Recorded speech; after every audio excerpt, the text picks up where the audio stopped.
Hello, welcome to the second part of our topic, whereby today we're going to see the types of hypertension.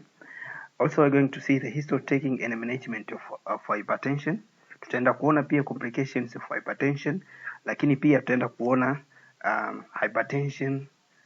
hypertensive crisis, of which we're going to see its definition, its presentation, and its management. Yes, starting direct to our topic, nasema kwamba there are two types of hypertension. Kuna types mbili of hypertension. Alright? Kuna aina ya kwanza inaitwa primary or essential hypertension, and aina ya pili inaitwa secondary hypertension. So this classification of hypertension depends on the cause. So hii primary and secondary hypertension zimetengwa hivi just kulingana na their cause. Kwenye primary hypertension tunasema inakuwa caused with the primary causes, whereby in secondary hypertension tunasema inakuwa caused with the secondary causes. What does it mean? Tutaenda kuona huko mbele. Sasa, among these two, primary hypertension and the secondary hypertension, primary hypertension is the most common type of hypertension, ambapo ina account about 90% mpaka 95% of all hypertensive cases, whereby secondary hypertension is less common type, whereby ina account 5% mpaka 10%. Sasa kumbe ukichukua wagonjwa 100 wenye hypertension, tunategemea wagonjwa 90 mpaka 95 wanakuwa na primary hypertension, whereby wagonjwa 5 mpaka 10 wanakuwa na secondary hypertension. So hapa kulia kwetu hapo kuna hiyo picha. Huwa napenda kuweka picha kwa sababu ubongo huwa unakumbuka sana sehemu yenye picha. So in hypertension kuna classification mbili. We have primary or essential hypertension, whereby it account 90 to 95%, whereby secondary hypertension it account only 5 to 10%. What's the difference between primary hypertension and the secondary hypertension? Shortly we are going to see. Starting katika aina ya kwanza ambayo ni essential hypertension. Sasa kabla hatujaona the meaning of essential hypertension, naomba turudi nyuma kidogo tuangalie the meaning of secondary hypertension. Tukishaona the meaning of secondary hypertension, tutaelewa what does it mean when we say this is primary hypertension. So when we say this is primary hypertension, it means it's the type of hypertension ambayo imekuwa caused with a secondary systemic disease. Ni ile aina ya hypertension ambayo imekuwa caused due to a secondary systemic disease. Kuna ugonjwa fulani ambao huyu mgonjwa nao, ule ugonjwa ndio umeleta hiyo hypertension. So kwenye secondary hypertension the cause inakuwa known kwamba chanzo huyu mgonjwa anaumwa ugonjwa fulani. Huu ugonjwa ndio umeleta hypertension. Kwa mfano, tukizungumzia wagonjwa wenye kisukari. Nafikiri kila mtu anajua kwamba kisukari kinaweza kuleta hypertension. Sasa mgonjwa wa kisukari mwenye hypertension, tunasema hii hypertension haijaanza yenyewe kama yenyewe. Haijaanza primarily, bali imekuja secondary to ule ugonjwa. So that is example of secondary hypertension. Hypertension imekuwa caused kwa sababu ya kisukari. Lakini pia tuliona the function of the kidneys. The function of kidneys ni kucontrol sodium chloride ambayo ni salt, pia kucontrol water. Sawa? Kwamba mwili hadi uwe na kiwango ambacho kinatakiwa cha chumvi au kiwango ambacho kinatakiwa cha maji inategemea na kidney. So katika kuvicontrol hivi viwili, by so doing the kidney ina play a very important role katika kucontrol blood pressure, kwa sababu kidney zinapopunguza chumvi mwilini maana yake zinapunguza blood pressure, kwa sababu tuliona kule kadiri chumvi inazidi kuwa nyingi mwilini vile vile blood pressure inazidi kupanda. Lakini kadiri kidney zinavyopunguza maji mwilini by formation of urine, vile vile inapunguza blood pressure. Sawa, ikitokea mtu let's say ana ugonjwa wa kidney zimeshindwa kufanya kazi. Sawa, mtu ana renal failure mfano. Mtu mwenye renal failure maana yake kidney zinashindwa kufanya hizi kazi mbili. By so doing there will be no sodium chloride excretion or no water excretion. So kwa hivyo sasa mwili uta accumulate salt, pia uta accumulate maji, so mtu atapata hypertension. Kwa kumbe hii hypertension ambayo imekuja just kwa sababu mtu anaumwa figo ndio akapata hii hypertension, this is secondary hypertension. So tukidefine what is secondary hypertension, is the type of hypertension, sawa, inayokuja due to identifiable systemic disease. Kuna ugonjwa ambao umesababisha hiyo hypertension. Nafikiri tumeelewana. Lakini tukija kwenye primary hypertension, ni ile type of hypertension ambayo imekuja with no identifiable systemic disease, ambayo ndio watu wengi wana follow up. Anaweza kuja mgonjwa wa hypertension, ukamchunguza, uka rule out all the factors ambazo zinaweza zikasababisha secondary hypertension, akawa hana, sawa. Kwa hiyo kumbe ukaona hii pressure yake imekuja tu, ila sio kwa sababu ya ugonjwa fulani, imekuja ila ugonjwa uliosababisha hatujui. So in primary hypertension we don't know the actual cause of hypertension, while in secondary hypertension we know the disease that has caused that kind of hypertension. So in primary hypertension imeanza primarily without a secondary disease, while in secondary hypertension imekuja secondary to a certain disease. Nafikiri hapo tumeelewa what is primary hypertension, what is secondary hypertension.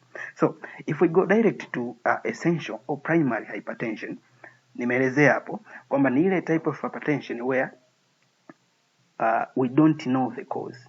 Sawa? Mgonjwa amekuja hana ugonjwa uliosababisha ile type of hypertension. Is the type of hypertension in which the cause is unknown. Unknown cause wengine wanaita idiopathic. Kwa hiyo ukiona neno idiopathic maana yake unknown cause, idiopathic. So the type of hypertension whereby the cause is idiopathic, hiyo inaitwa essential or primary hypertension.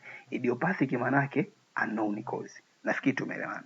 Sasa as I said earlier, this kind of hypertension ndio ina wagonjwa wengi. It's account about 90 to 95% of all patients ambao wana hypertension.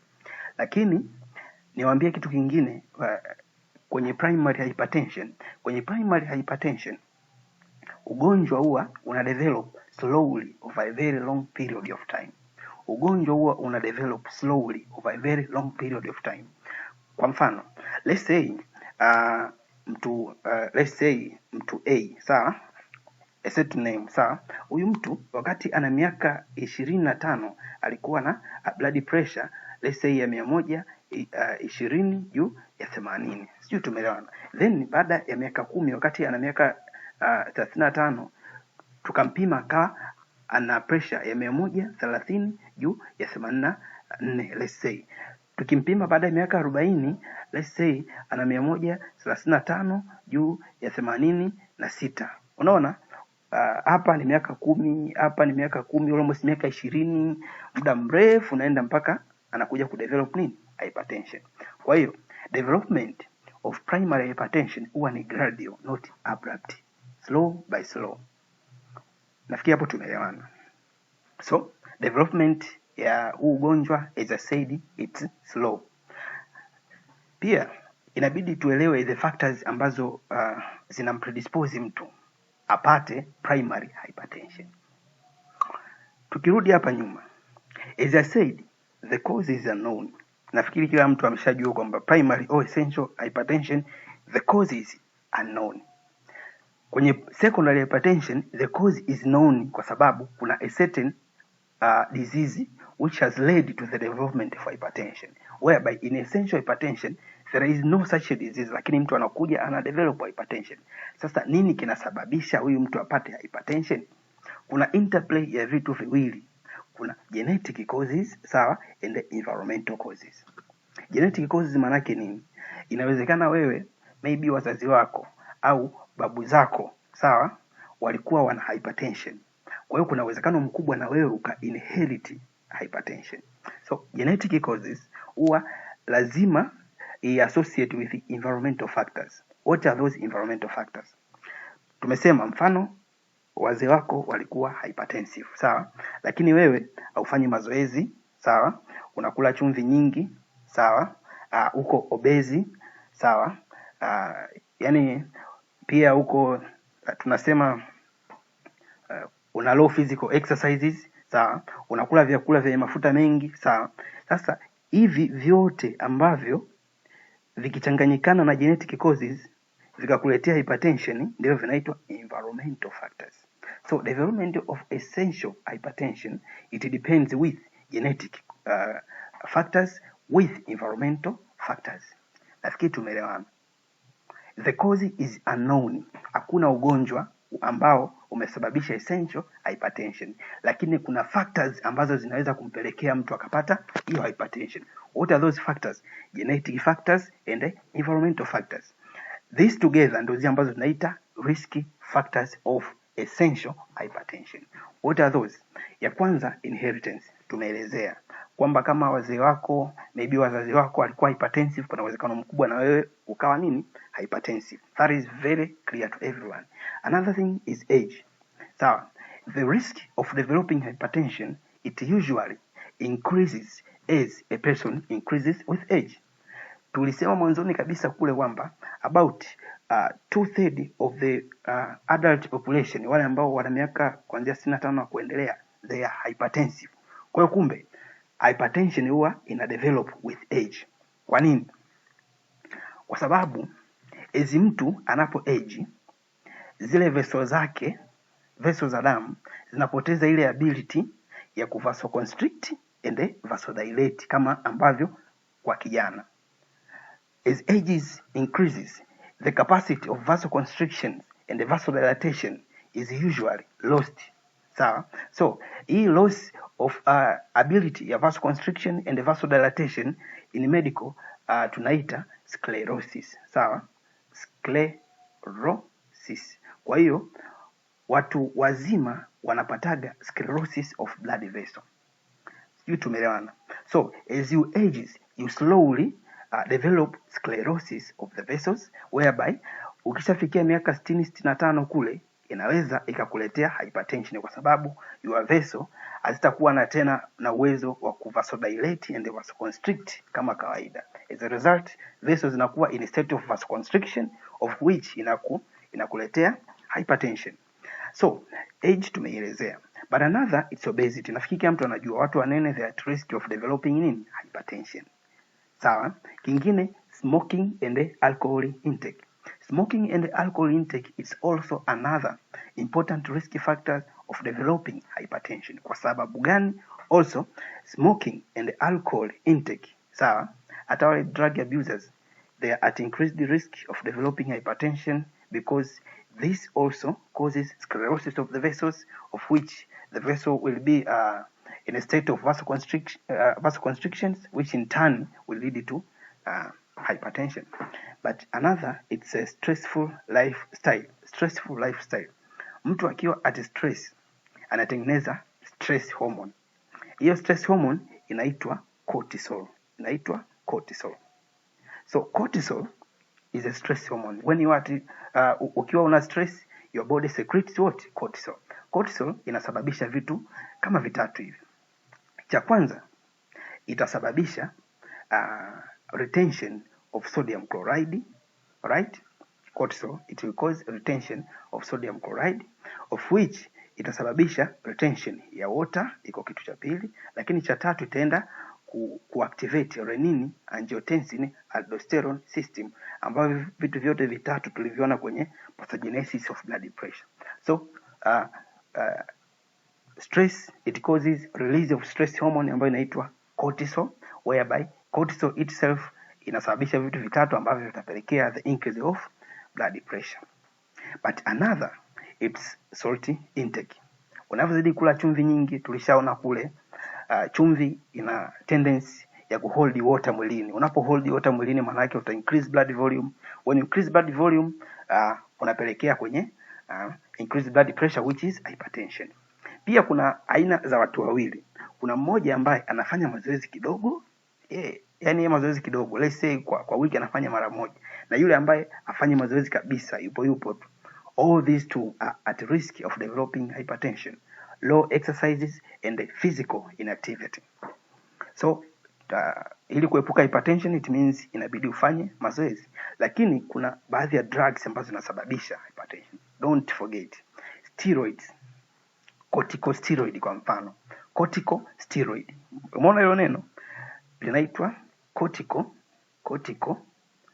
corticosteroid. Kwenye corticosteroid kuna hiki kitu hiki, cortisol. Sawa? Cortisol tumeiona hapo shortly jinsi gani ina increase blood pressure. Kwa hiyo zile dawa zote, si bechamethasone, dexamethasone, prednisolone, zile zote ukizitumia kwa muda mrefu zinaenda mwilini zinaongeza cortisol, ambayo cortisol inaenda ku increase blood pressure kwa kutumia zile 3 mechanisms. Sawa? Ita retain water, ita activate RAS na pia ita retain sodium chloride. Another oral contraceptives. Kina mama wanaotumia vidonge vya kuzuia uzazi, COC, combined oral contraceptives. Zile zinaenda kwenye liver na kusababisha release of angiotensinogen. Sawa? Angiotensinogen ikiwa secreted kwenye damu, kumbuka kidney zitatengeneza renin. Renin itaenda kusababisha conversion of angiotensinogen to angiotensin 1. Angiotensin 1 is inactive. So lungs itatengeneza ile enzyme ambayo inaitwa angiotensin converting enzyme, whereby when it act katika angiotensin 1 inaenda kwenye angiotensin 2, which is a potent body vasoconstrictor. Also ile angiotensin 2 itaenda kuact kwenye adrenal gland, whereby itasababisha release of aldosterone. Aldosterone itaenda ku retain salt kwenye kidney. Inapo retain salt kwenye kidney, it means tuta retain water. Tukiretain salt na water, manake tuta increase blood volume. Tunapo increase blood volume, tuta increase blood pressure, which is hypertension. But also medical condition like diabetes, kama ambavyo niliwaelezea pale kwenye secondary hypertension. Wagonjwa wa diabetes, they are at increased risk of developing hypertension. So diabetes is the risk factor. Lakini kuna ugonjwa unaitwa obstructive sleep apnea. Kuna watu ambao wakilala usiku, sana sana watu obese, wakilala usiku, maybe usiku wa manane pale, wanashtuka kwamba kama vile kuna mtu anawakaba. Kitu ambacho kinatokea, mtu anapolala, anapo relax, let's say hii ni njia ya hewa, sawa? Huko inaenda kwenye lungs huko, let's say huko lungs, huko lungs, huko ndo mdomoni, sawa? Huko mdomoni, huko jicho lipo huko, let's say that.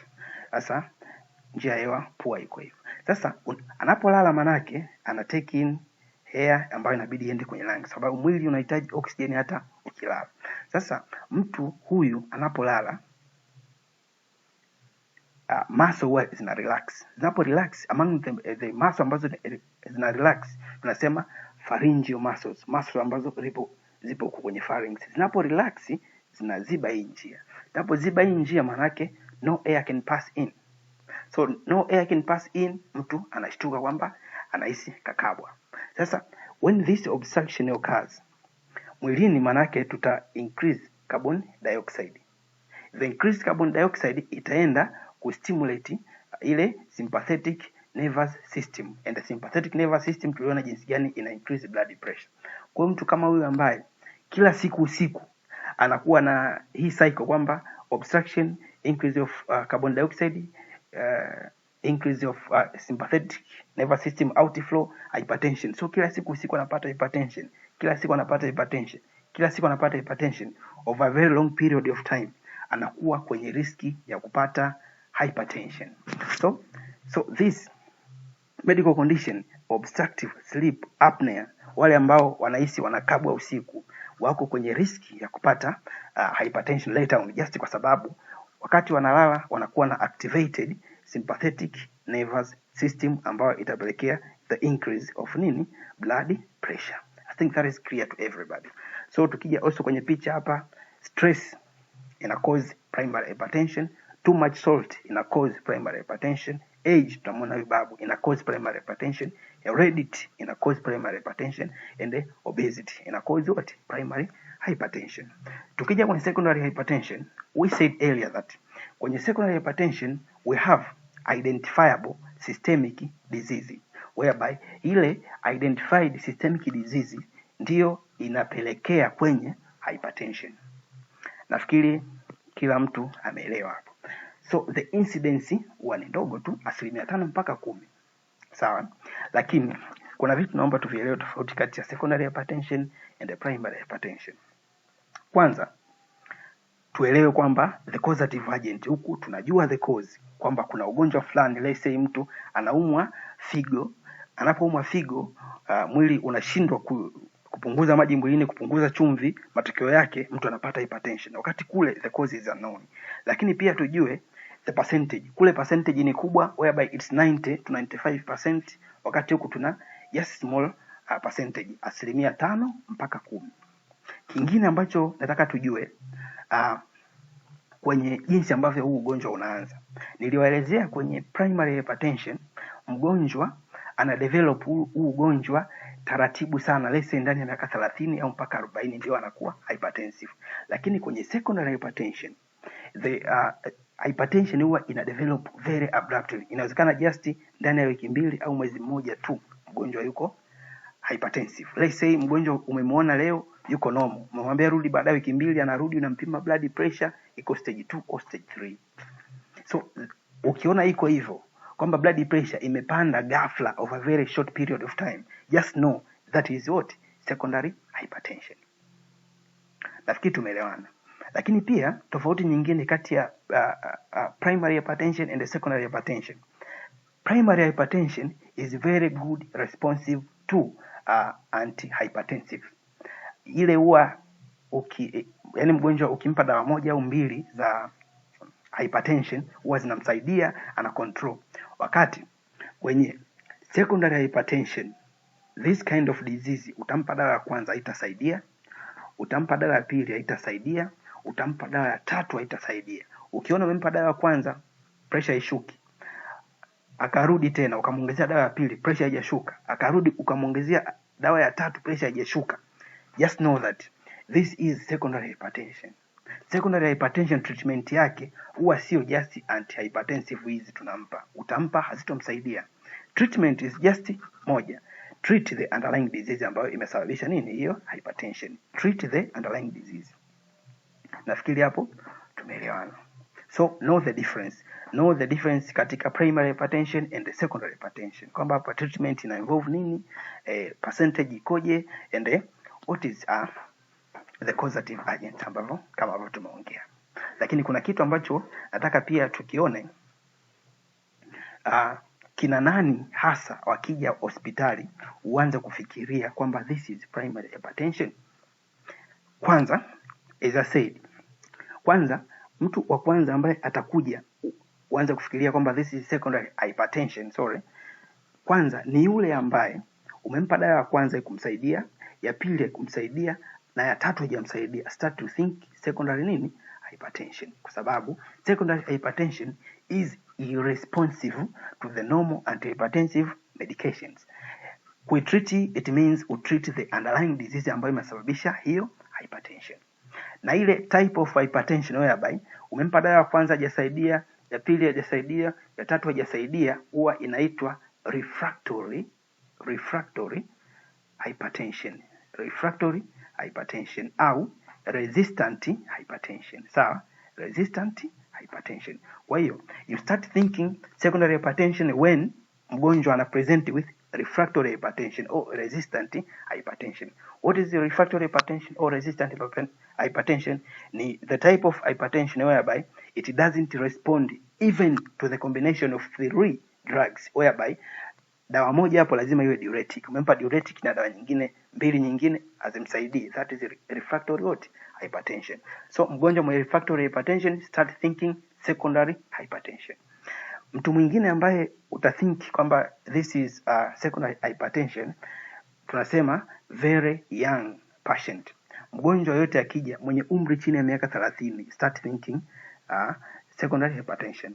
Ana umri chini ya miaka 30 na ana present with hypertension, start thinking secondary hypertension. Kwa sababu tumeona primary hypertension huwa ina develop slowly over a very long period of time, whereby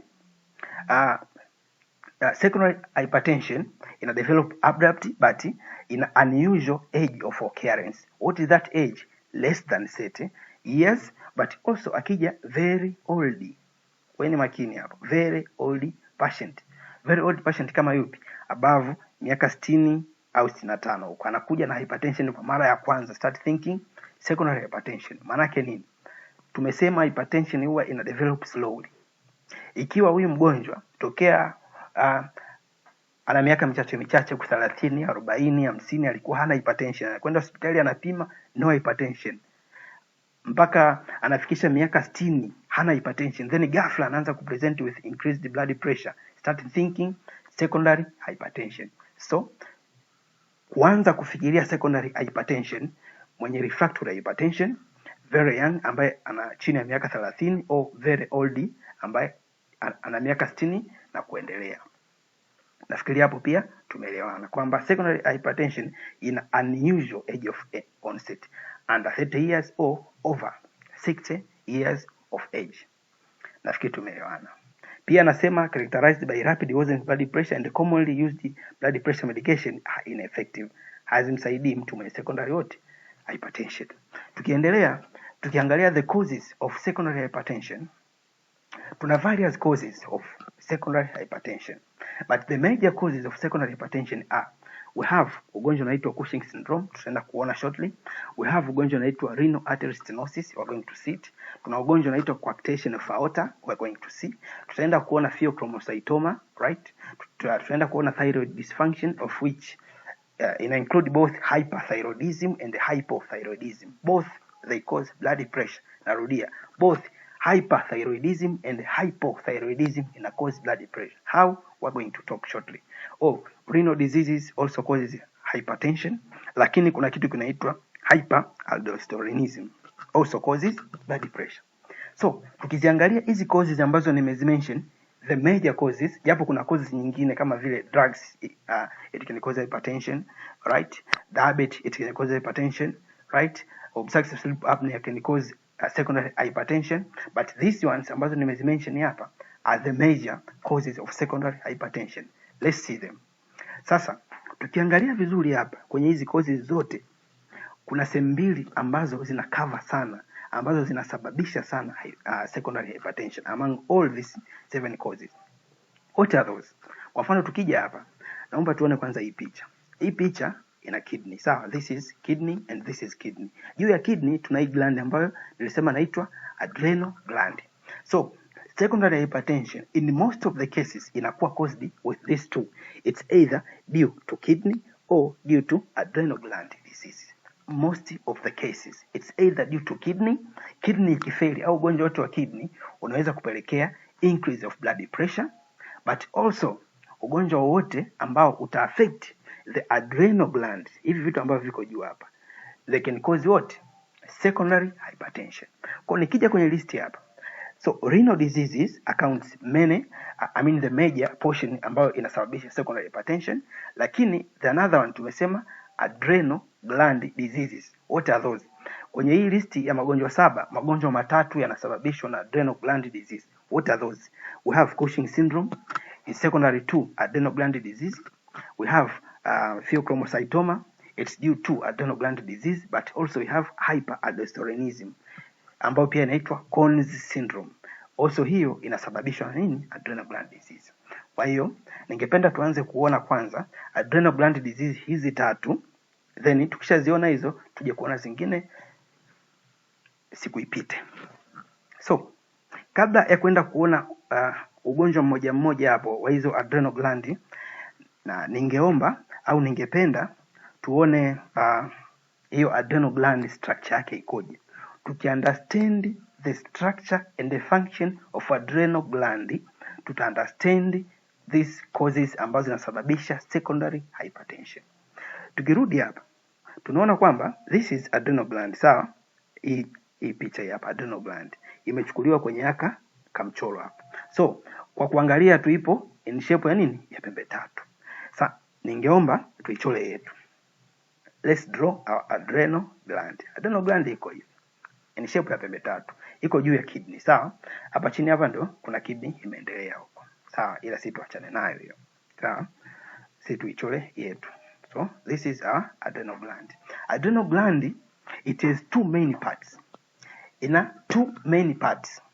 Part ya ndani ambayo ina act kama kokwa, and part ya nje. Tukichukulia kwa mfano kama tukifananisha na embe, adrenal gland ina sehemu mbili. Kuna kokwa ya ndani, sawa? Na hii part ya nje. Hii kokwa ya ndani inaitwa adrenal medalla. Adrenal medalla. Wakati hiko kwa nje inaitwa adrenal cortex. Naomba tuelewe the structure and the function ya hizi, tutaelewa those causes of secondary hypertension. So suppose this is our adrenal gland. The first part ambayo inaitwa adrenal medulla, ile part ya ndani, right? Pia tuna the second part ambayo inaitwa adrenal cortex. Tukianza na functions of adrenal medulla, kazi yake ni kutengeneza catecholamine. Kutengeneza what? Catecholamine. Catecholamine ni nini? Tuliziona kule. Tuliona epinephrine, si ndio? Epinephrine and norepinephrine, si ndio? Tuliona pia mwili ukitengeneza epinephrine nyingi unasababisha the increase of blood pressure kule kwenye pathogenesis, nikiwakumbusha. So mwili unapotengeneza catecholamines nyingi, what are those? Epinephrine and norepinephrine, tuna increase blood pressure. Kwa hiyo kuna magonjwa ambayo yanaweza kusababisha hii sehemu ikawa ina shida. Shida yote ambayo itadevelop kwenye adrenal medulla, maana yake tutasababisha hii sehemu ifanye hyperfunctioning. Hyperfunctioning yake maana yake itatengeneza more catecholamines, ambazo zile catecholamine ni epinephrine and norepinephrine, ambazo tumesema zina increase what? Blood pressure. Kwa mfano, kuna kama cancer ambazo waga zina develop katika adrenal medulla. Hii cancer ambayo ina develop hapa ndio inaitwa pheochromocytoma. Sawa? Inaitwaje? Pheochromocytoma. Sawa? Pheochromocytoma sasa kumbe, what is it? Pheochromocytoma is just, tukichukulia, so this is our adrenal gland, ni tumor au cancer ambayo ipo kwenye nini? Kwenye adrenal medulla. Whereby tumeona ile function of adrenal medulla ni kutengeneza nini? Catecholamine. Kwa hiyo kukiona cancer hapo kwenye adrenal medulla, maana yake tuta increase production of catecholamine, ambazo tutaenda increase blood pressure. Kwa hiyo wagonjwa wenye tumor kwenye adrenal medulla, ule ugonjwa unaitwa pheochromocytoma. So pheochromocytoma, it causes hypertension. I think that is clear kwamba pheochromocytoma is the tumor in the adrenal medulla which oversecrete catecholamines, ambazo zile catecholamines zina increase blood pressure in turn.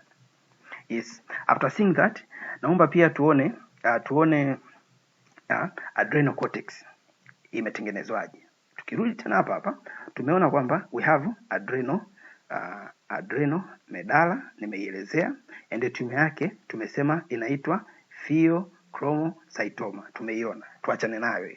Sasa sehemu ya ndani tumesema inaitwa adrenal medulla, sehemu ya nje tulisema inaitwa adrenal cortex. Tuelewane tena vizuri kabisa hapa.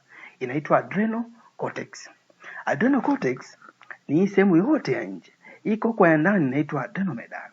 Sasa adrenal cortex pia kumbe nayo ina layer 3. Ina layer ngapi? 3. Mambo sio magumu, just relax utaelewa. Kuna layer ya kwanza ya nje kabisa, right? Kuna layer ya pili na kuna layer ya 3. Tukizitofautisha, let's say layer ya pili tuishade. Sawa? Tuishade ile ya pili. Tuishade ile ya pili. Tuishade. Layer ya kwanza hii hapa, si ndio? Layer ya pili hii ambayo tumeishade, layer ya 3 ndio hii. Sawa. Hizi layer zina majina yake. Haya majina sio lazima sana myakumbuke. Kitu ambacho inabidi mkumbuke, kuna adrenal medulla and the adrenal cortex. Sawa? Hii layer ya kwanza inaitwa zona glomerulosa. Hiyo layer ya kwanza inaitwa hivyo. Sio lazima mkumbuke hayo majina. Layer ya pili inaitwa zona fasciculata. Na layer ya 3 inaitwa zona zona reticularis. So kumbe tuna layer ya kwanza, tuna layer ya pili, tuna layer ya 3. Kwa nini nimetaka niwatajie ya majina? Nimewatajia majina ili mjue kwamba the adrenal cortex sio kwamba ni kitu kimoja tu, kwamba ni muendelezo tu wa just nyama mpaka huko. No, kuna zoni 3 ambazo zina majina tofauti ambayo yanakumbuka kwa GFR. Zona glomerulosa, zona fasciculata and zona reticularis. Mjue tu kwamba ina layer 3. Ile ya kwanza kazi yake kutengeneza aldosterone. Sawa? Aldosterone. Kwa hiyo kumbe kwenye layer ya kwanza ukiwa na ugonjwa wowote hapa au ukiwa na kansa hapa, maana yake tutatengeneza aldosterone nyingi, na tunajua function of the aldosterone is to retain salt. Tunapo retain salt, maana yake tuta increase water mwilini, ambayo ile water itakuja kusababisha hypertension. Kwa kumbe kukiwa na kansa kwenye zoni ya kwanza hii, tutasababisha aldosterone nyingi. So ile ugonjwa ambao kuna kansa hapa au kuna tumor hapa ambayo imepelekea hypersecretion of aldosterone inaitwa Con's syndrome. Con's syndrome tumeiona kule kwenye listi, shortly tumeona. So when there is a tumor katika first part ya cortex, tutatengeneza aldosterone nyingi ambayo itatupelekea Con's syndrome. Kwenye sehemu ya pili hapa ambayo nilisema inaitwa zona fasciculata. Sio lazima mkumbuke haya majina, just mjue kuna zone ya kwanza, zone ya pili, zone ya tatu. Zone ya kwanza tutatengeneza aldosterone, zone ya pili inatengeneza cortisol. Nimewaelezea pale kwamba cortisol is a stress hormone. Kwa mtu mwenye stress, hii sehemu ndio inatengeneza hiyo cortisol nyingi. Kwa kumbe pia ukiwa na kansa hapa, tutatengeneza cortisol nyingi mwilini. Kumbuka kansa ikiwepo sehemu yoyote yenye gland, tunasababisha hypersecretion ya ile gland, hyperfunctioning ya ile gland. Kwa kansa kama ikiwepo hapa, manake itaiambia sehemu tengeneza cortisol. Na tumeona cortisol is a stress hormone, na cortisol tumeona jinsi gani ina increase blood pressure. Sawa? Ita retain salt, ita retain water, ita activate RAS system, mtu atapresent with nini? With high blood pressure. So zone ya tatu inaitwa zona fasciculata. Zona reticularis. Hii zona reticularis haihusiki na pathogenesis of blood pressure. Hii kazi yake ni kutengeneza sex hormones.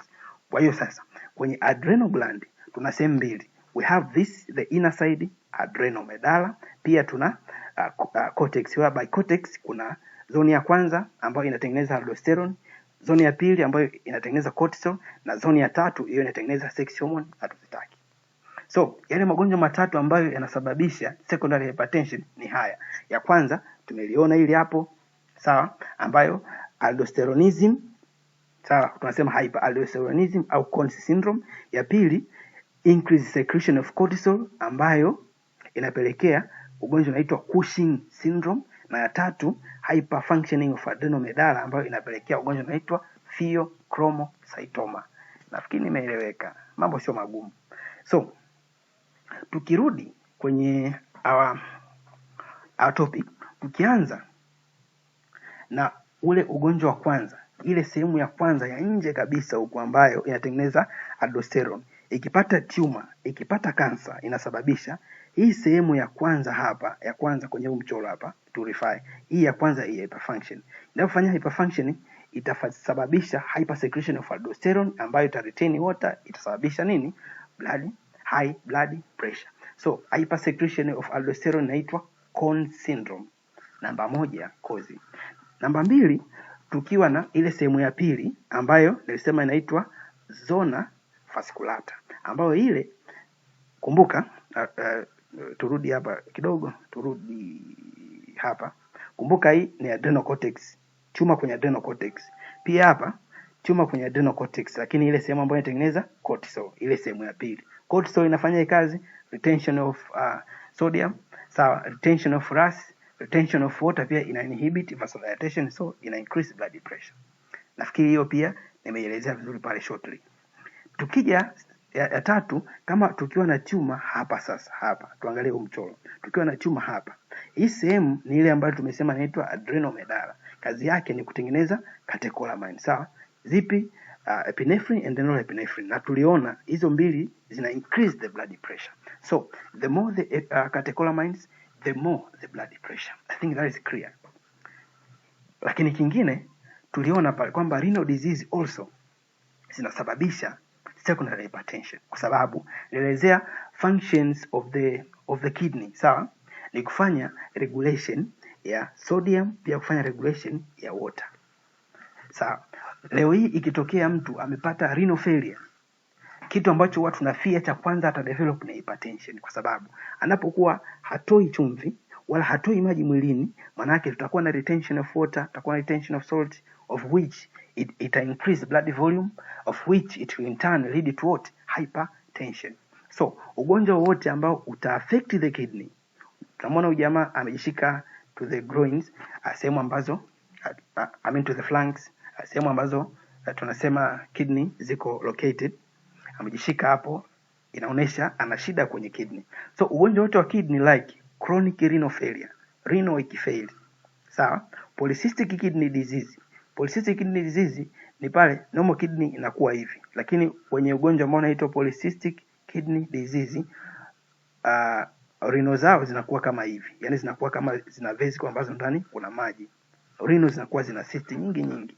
So ugonjwa unaitwa polycystic kidney disease. Mgonjwa mwenye ugonjwa manake kidney itashindwa kufanya kazi ile ya kubalance sodium and the water, so atapata hypertension. Renal parenchymal disease, akiwa na ugonjwa kwenye zile tissue ambazo zinatengeneza kidney, atapata pia hypertension. Lakini pia diabetic nephropathy. Diabetes huwa ina affect the nephrons. Sasa kadiri diabetes inavyo affect the nephrons, maana yake nephron ndio functional unit of the kidney. Nephron zinaposhindwa kufanya kazi, maana yake zinaposhindwa kufanya kazi gani? Ya kufanya balance of sodium and water, huyu mtu atapata hypertension kwa sababu hawezi kutoa excess fluid ambayo iko mwilini, pia kubalance excess salt ambayo iko mwilini. Tukiendelea, kuna kitu kingine kinaitwa renal artery stenosis. Renal artery stenosis jinsi gani inafanya kazi? Ni hivi, ile RAS, renin angiotensin aldosterone system, kumbukeni, mara nyingi organ ambayo inaanzisha hii RAS kufanya kazi huwa ni kidney. Ikitokea kwa njia yoyote ile blood inakuja kidogo kwenye kidney, kwa njia yoyote ikitokea blood inakuja kidogo kwenye kidney, kwa mfano kukitokea na stenosis. Stenosis maana yake kuna constriction ya hii vessel renal artery ambayo ina supply damu. Inapotokea constriction, maana yake huko damu itakuja kidogo sana kwenye renal. Damu inapokuja kidogo, renal huwa akili yake kwamba mwili una low blood pressure, kwa sababu ndio maana nimepata damu kidogo. Kumbe labda hapa kuna just constriction. Sasa kama kuna low blood pressure, kidney yenyewe inataka ianzishe mechanism ya raise blood pressure. Itafanyaje? Ita release renin. Renin inapokuwa released kule liver itatengeneza angiotensinogen. Angiotensinogen atakuja kuwa acted na renin ambayo itatengeneza angiotensin 1 ambayo itakuwa acted with angiotensin converting enzyme, itakuja kuwa angiotensin 2. Angiotensin 2 inaenda kusababisha vasoconstriction, ili unaposababisha systemic vasoconstriction, unaposababisha mishipa ya damu ya peripheral huku ifanye vasoconstriction, maana yake tuna increase blood pressure. Unapo increase blood pressure, renal anategemea sasa ndio atapata damu kwa spidi kubwa.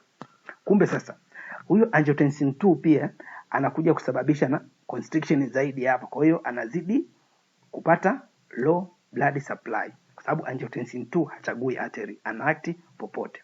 Kwa hiyo popote penye renal artery stenosis, popote penye stenosis ya hapa, stenosis maana yake constriction ya hii artery, tuna activate renin, angiotensin, aldosterone system, vitu ambavyo vinasababisha stenosis. Kama ukiwa na atherosclerotic plaque, atherosclerotic plaque maana yake let's say this is normal blood vessel, lakini kama unakula mafuta mengi, hii blood vessel inaanza kupata mafuta, sawa? Ile mafuta inasababisha constriction ya hii sehemu. So atherosclerotic plaque inaweza kusababisha stenosis ya renal artery ambayo ikapelekea the activation of renin, angiotensin, aldosterone system. Lakini kuna ugonjwa pia unaitwa fibromuscular dysplasia. Fibromuscular dysplasia ni pale ambapo the vessels or arteries zinakuwa thickened, sawa? Artery inakuwa thick to the extent that diameter hapa ni ndogo, damu inapita kidogo. Na huu ugonjwa ni congenital. Kuna watu wanazaliwa na artery iko hivi, lakini the diameter is small kwa sababu huku ukuta ni mkubwa sana. Sasa watu wenye fibromuscular dysplasia wanapataga secondary hypertension just kwa sababu ya ile constriction ya hii vessel. Na ugonjwa huo una affect sana women than men. Or vasculitis. Vasculitis is any inflammation ya hii vessel. Inflammation ikitokea manake tuna decrease the size, the diameter of the artery. Tunapo decrease the diameter of the artery, it means tunasababisha low blood supply kwenye kidney. Tunaposababisha low blood supply kwenye kidney, tuna activate renin, angiotensin, aldosterone system. Don't forget, renal artery stenosis is another cause of secondary hypertension. Lakini kuna kitu kinaitwa coarctation of aorta. Nataka niende faster kidogo ili leo tufanikiwe kumaliza hii topic. This is normal heart. Sawa, kwa kawaida damu kutoka viungo vya chini vya mwili inakuja inaingia hapa, na hii kutoka sehemu za juu inakuja inaingia through superior vena cava, huko chini through inferior vena cava. Ikishaingia, kumbuka this blood is deoxygenated. Kwa inabidi iende kwenye lungs ikawa oxygenated, so inaenda kuwa oxygenated.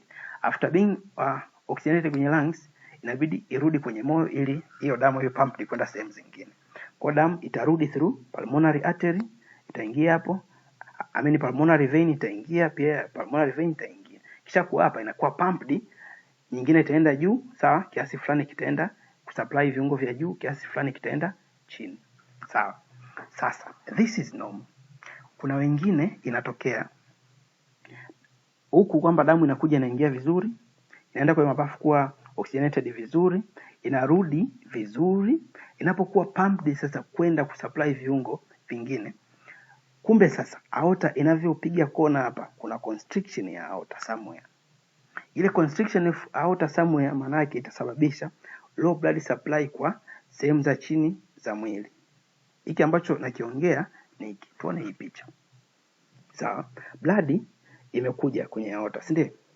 Imekuja sasa, inabidi iwe pump iende sehemu zingine za mwili. Sasa inabidi damu nyingine iende chini, nyingine iende juu. Lakini tumeona kuna watu wengine wanazaliwa na kuna constriction ya hii sehemu. Sasa inapotokea constriction ya hii sehemu, maana yake ile damu ambayo ilibidi iende miguuni, iende nyingi, let's say tuseme kwa mfano huku juu ilibidi iende damu 40%, chini iende damu 60%. Haiendi tena 60% kwa sababu hii sehemu kuna constriction. Kwa damu inashindwa kuflow freely kwenda chini miguuni. Kwa damu nyingi inafanya congestion hapa, kwa damu nyingi inakwenda kusupply mikononi na kichwani huko kwa spidi kubwa zaidi, wakati huku chini inaenda damu kidogo sana. Sasa hii whereby aorta is constricted hapa inaitwa coarctation of aorta, kwamba aorta ina coarctation, ina constriction somewhere, whereby this constriction limits blood supply to the lower body region. Kwa hiyo sasa huyu mtu huku juu inaenda damu nyingi kwa kasi kubwa. Kwa tukimpima pressure mikononi atakuwa na pressure kubwa, sawa? Atakuwa na pressure kubwa. Lakini tukimpima pressure miguuni atakuwa na pressure ndogo, sawa? So, coarctation of aorta ina present with hypertension katika upper extremity, sawa? And the hypotension kwa sababu ana lower blood supply huku chini kwenye lower limb anapata hypotension. Na tunajua popote ambapo damu inaenda kidogo, maana yake there is low oxygen supply, sawa? Low oxygen supply kwa sababu damu inayoenda chini ina oxygen, si ndio? So huku chini kutakuwa na low oxygen supply. Popote penye low oxygen supply, maana yake kuna high carbon dioxide. Kama kuna high carbon dioxide, kwa hiyo mtu atapata kile kitu tunaitwa cyanosis. Cyanosis is bluish discoloration kwa sababu ya loss of ya lack of oxygen. Kwa hiyo mgonjwa mwenye coarctation of aorta atapresent na vitu vitatu. Cha kwanza, hypertension kwenye upper extremity, mikononi, miguuni na kichwani atapata hypertension. Hypotension kwenye lower extremity, lakini pia atapresent with cyanosis, bluish discoloration kwenye lower limb, lakini pia atapresent pia na low pulses kwenye lower limb. Nafikiri hapo tumeelewana. Coarctation of aorta, what is it? Nafikiri nimeeleweka. So, tukiendelea, kuna ugonjwa mwingine unaitwa thyroid dysfunction. Thyroid kazi yake ni kutengeneza thyroid hormones. Thyroid hormones ni zipi? Zinaitwa T3 and T4. Kazi ya T3 and T4 ni increase body metabolism.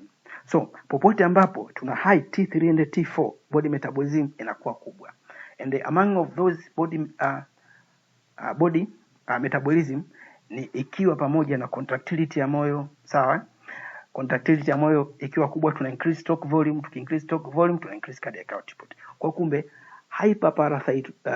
hyperparathyroidism ita increase T3 and T4 ambazo ni hyperthyroid hormones, sawa? Hizi thyroid hormones kwamba kwa sababu ziko nyingi T3 na T4 zitasababisha increase of cardiac output ambayo will in turn lead to increased blood pressure. Lakini kumbe sio zikiwa nyingi tu, hata kumbe zikiwa kidogo, even zikiwa less T3 na T4 zikiwa kidogo, sawa, mwili huwa una tendency ya kuretain sodium chloride. When there is hypothyroidism, mwili una retain sodium chloride. Unapo retain sodium chloride, hii ita retain water, ikiretain water tuna increase blood pressure. So kwenye MCQ ukiletewa the following causes hypertension, causes secondary hypertension, hyperparathyroidism kweli inasababisha, au hypothyroidism kweli inasababisha. Nafikiri tumeelewana. So kuna hyperthyroidism and hypothyroidism. Hyperthyroidism manake tuna high secretion of thyroid hormones. Hypothyroidism it means tuna low secretion of thyroid hormone. Zote mbili zinasababisha hypertension. Lakini kama hii thyroid gland huwa ipo shingoni, let's say hili ni shingo, sawa? Huu ni mdomo wa huyu mtu, macho yapo huko. Shingoni hapa ndio kuna hii inaitwa thyroid gland. Sasa nyuma ya thyroid gland, just behind the thyroid gland, tuna glands 4 nyingine ndogo ndogo. Kuna gland hizi, hii ya kwanza, hii ya pili, hii ya tatu, hii ya 4.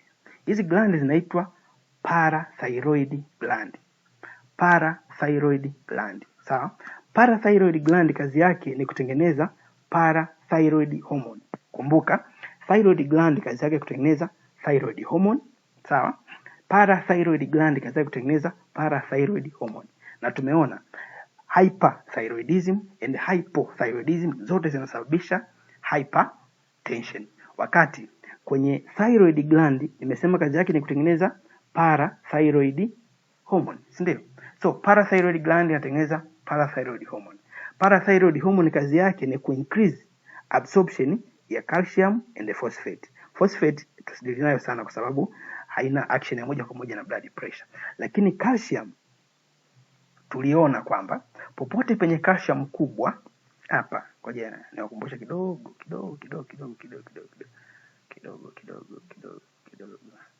Wapi. Yes, hapa tuliona popote penye calcium kubwa, sawa? Calcium itaingia inside this smooth muscle ambayo itakuja kusababisha vasoconstriction. Kwa hiyo kumbe mgonjwa akiwa na hyperparathyroidism maana yake ata increase body calcium. So hyperparathyroidism itasababisha the increase of serum calcium, ambayo serum calcium, kama mwili una calcium nyingi unaenda kusababisha vasoconstriction. Vasoconstriction itasababisha hypertension. Na ndio maana pia tuna dawa ambazo ni calcium channel blocker, zina antagonize effect ya calcium katika cause nini? Hypertension. So tukisummarize chote ambacho tumeongea huko nyuma, endocrine causes of secondary hypertension is primary aldosteronism, ambao pia tulisema inaitwa Con's syndrome, sawa? Cushing syndrome, ambayo hii ni due to hypersecretion of cortisol, don't forget Cushing for cortisol. Pheochromocytoma, this is kama kukiwa na hypersecretion of epinephrine and norepinephrine. Congenital adrenal hyperplasia, sasa kama zile sehemu zote 4 kama kukiwa kwenye cortex pale, ile sehemu inafanya kazi sana na hamna kansa, na kwenye medala pia inafanya kazi sana, hamna kansa.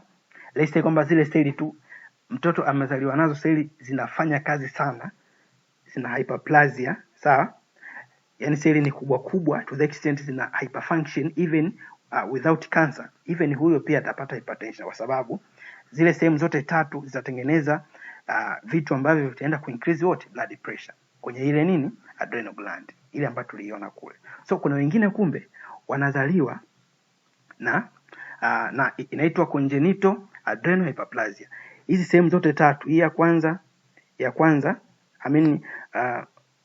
kwanza tukianza na kwenye adrenal medulla, seli zake zinakuwa ni kubwa sana than normal, sawa? Kwenye adrenal cortex pia seli zake ni kubwa than normal to the extent zinafanya kazi sana. Zinapofanya kazi sana maana yake aldosterone itatengenezwa nyingi, cortisol itatengenezwa nyingi, and catecholamines itatengenezwa nyingi. Just kwa sababu mtoto amezaliwa na seli kubwa ambazo zinatengeneza adrenal cortex and adrenal medulla. Kama seli ni kubwa maana yake zinafanya kazi sana, zina hyperfunction. Zinapo hyperfunction zinatengeneza hizo hormones tatu ambazo tumeziona, aldosterone, cortisol and catecholamines nyingi ambazo zinaenda increase the blood pressure.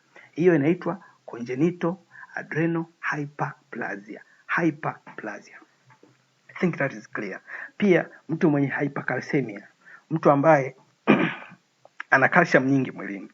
Tumeona the role of calcium katika kusababisha blood pressure kwamba inasababisha vasoconstriction. Lakini pia tumeona hyperparathyroidism. Tumesema hyperparathyroidism maana yake huyu mtu ana parathyroid hormone nyingi ambayo inaenda kusababisha retention of calcium mwilini, whereby calcium inasababisha vasoconstriction or acromegaly. Kwa hiyo nikikwambia mention 7 endocrine causes of secondary hypertension, nitajie hizi hapo. Kitaja nje hapo napita na wewe. So kwenye history ya mtu mwenye hypertension tutamuuliza nini na nini. So tukumbuke most patients with primary hypertension they are asymptomatic. Sawa? They are asymptomatic. Mwanzoni mgonjwa anakuwa hana symptom kwamba hajisikii kichwa kinamuuma wala nini, kwa sababu pressure inapanda kidogo. Symptoms zinakuja pale tu ambapo tayari mtu anakuwa nini? Ana hypertension.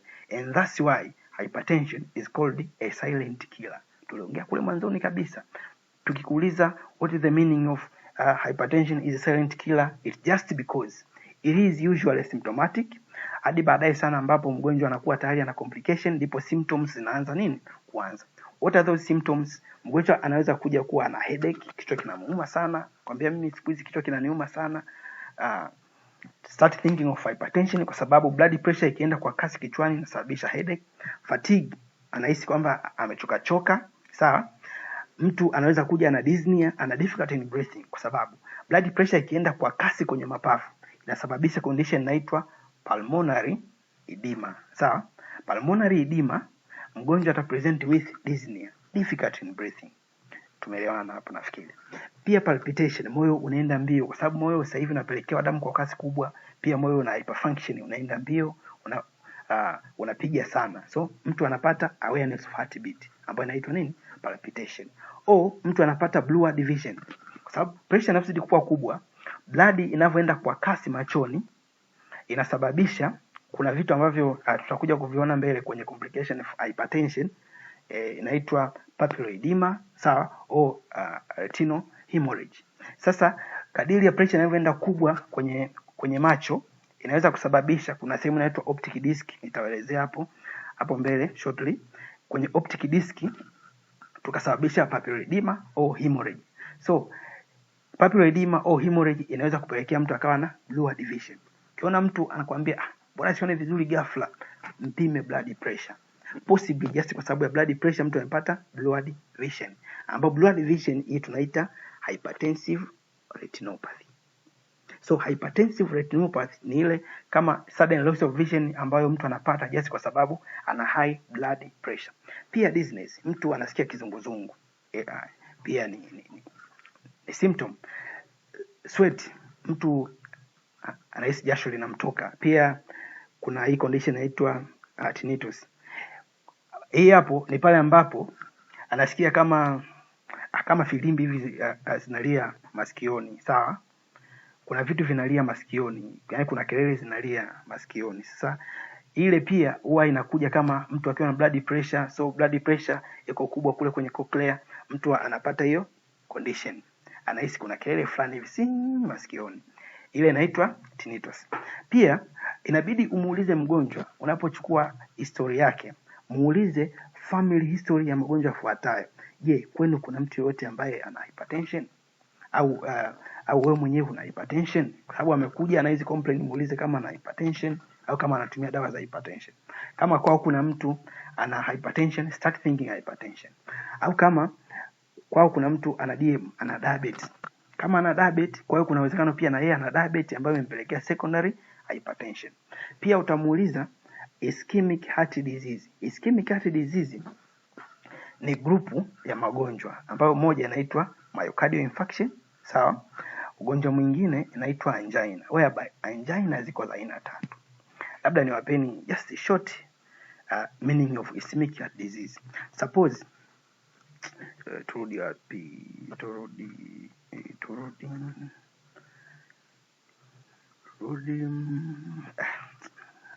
tumeharibu. Okay, twende hapa ischemic heart disease. Let me draw. So let's say this is the heart, sawa? Moyo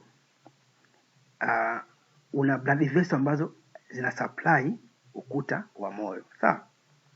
Kuna blood vessels ambazo zina supply ukuta wa moyo. Nafikiri wote tunajua hiyo, sawa?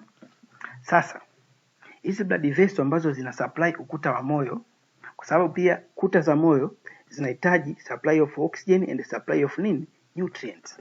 Ikitokea blood vessel moja imeziba, maana yake kuna sehemu fulani ya moyo huku itakosa hiyo supply ya ya oxygen and nutrient. Kwa ikitokea hii sehemu imeziba, hii sehemu ikakosa ile supply, maana yake hii muscle nzima itashindwa kufanya kazi na moyo utashindwa kufanya kazi, kwa mtu anaweza kapata sudden death.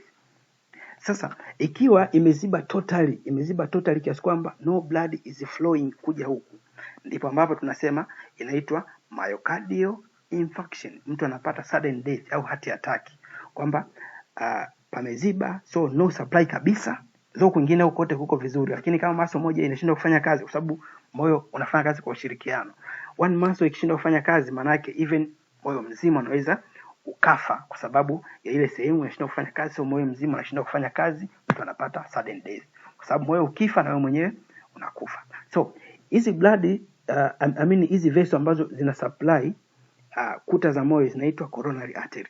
So kwenye myocardial infarction kunakuwa na total blockage of coronary artery. Lakini pia kuna uwezekano haija block yote. Let's say this is coronary artery, blockage ipo kidogo tu, kwa kuna a certain amount of blood inapita. Ikitokea hivi, hatuiti tena myocardial infarction, pale ambapo tunaita angina, sawa? Whereby tuna angina za aina 3, sawa? Tuna kitu kinaitwa presmental angina, sawa? Presmental angina whereby hakuna hiki kitu, sema vessel yenyewe inafanya stenosis, inajibinya tu yenyewe. Pia tuna kitu kinaitwa stable angina, sawa? Stable angina whereby kuna blockage, lakini hii blockage haiongezeki, yani ipo stable vile vile. Na unstable angina, unstable angina whereby ile blockage inaongezeka over time. Sasa unstable angina ni hatari kwamba huyu mtu siku moja atapata total blockage ambayo tumeita myocardial infarction, whereby mtu atakufa a sudden death. Kwa hiyo ischemic heart disease ina include myocardial infarction, pia ina include angina, whereby angina ziko za aina 3. Tuna presmental angina, tuna stable angina, pia tuna unstable angina. So akija mtu anasema upande wa moyo hapa unaniuma, panachoma, panaacha, just know that it's angina, sawa? Kwa Kiswahili watu wanaita chembe ya moyo. Chembe ya moyo is angina, kwamba kuna blockage of coronary artery ambayo ina supply kuta za za moyo. Don't forget. Sasa watu wenye hizo angina, wenye ischemic heart disease huwa wako kwenye riski ya kupata hypertension, kwa sababu kitu ambacho kinasababisha blockage pale ya artery pia kinaweza kusababisha blockage ya artery nyingine za kwenye system huko na kusababishia increased blood pressure. Mtu mwenye cerebrovascular accident, kama mtu ana historia ya kupata stroke, cerebrovascular accident, just remember ni stroke. Kama anasema nilisha kupata stroke, kwa sababu stroke mara nyingi huwa inaletwa na hypertension, know that kuna uwezekano mkubwa huyo mtu ni hypertensive. Pia muulize kuhusu history ya kuvuta sigara, kwa sababu tumeona sigara inasababisha sclerosis of the arteries. Muulize kuhusu alcohol, pia inasababisha sclerosis. Pia muulize kuhusu diet. Je, anakula chumvi nyingi? Je, anakula chakula chenye mafuta mengi? Huyo mgonjwa wa hypertension. Pia utamuuliza kuhusu dawa ambazo ametumia kwa muda mrefu. Sawa? Utamuuliza kuhusu contraceptives. Tumeona oral contraceptives zinasababisha nini? The increased production of angiotensinogen kwenye liver, ambayo itaenda kuja kwa angiotensin 2 na kusababisha vasoconstriction. Pia NSAIDs, haya aspirin, sawa, Panadols, hizo zote zinaweza kuincrease nini? Blood pressure. Decongestants, sawa, lakini pia steroids, corticosteroids, zile betamethasone, dexamethasone, prednisolone, tumeona zile zinaenda kuincrease cortisol, ambayo cortisol ina effect ya kuincrease nini? Blood pressure. So, unapochukua history ya mgonjwa mwenye hypertension, don't forget kuuliza vitu kama hivyo. Sasa, tukija kwenye complications of hypertension. Huwa complication ya kwanza kitu kinaitwa left ventricular hypertrophy. Why left ventricular hypertrophy? Tuone hii michoro. This is normal heart, sawa? Moyo wa kawaida, damu inakuja, inaingia hapo, inaenda kwenye mapafu, baadaye itarudi through pulmonary vein, tumeelezea pale, baadaye itakuwa pumped out. Hii pumping ya upande huu huku huwa ni iko kali sana kuliko upande huu, kwa sababu pumping hii ndio ambayo itapampu damu kwa wingi ili iende sehemu zote za mwili. Sawa? Iende sehemu zote za nini? Za mwili. Ikitokea sasa kule kwenye mwili mtu ana hypertension, maana yake even this inabidi ifanye kazi ya ziada, icontract kwa nguvu sana ili kusukuma damu. Hii ambayo ni left ventricle. Sasa inapofanya kazi kwa nguvu sana, wakati huyu uko na relax tunafanya kazi kawaida, sawa? Lakini huyu uko anapata ugumu kwa sababu kule anakosukuma damu kuna vasoconstriction.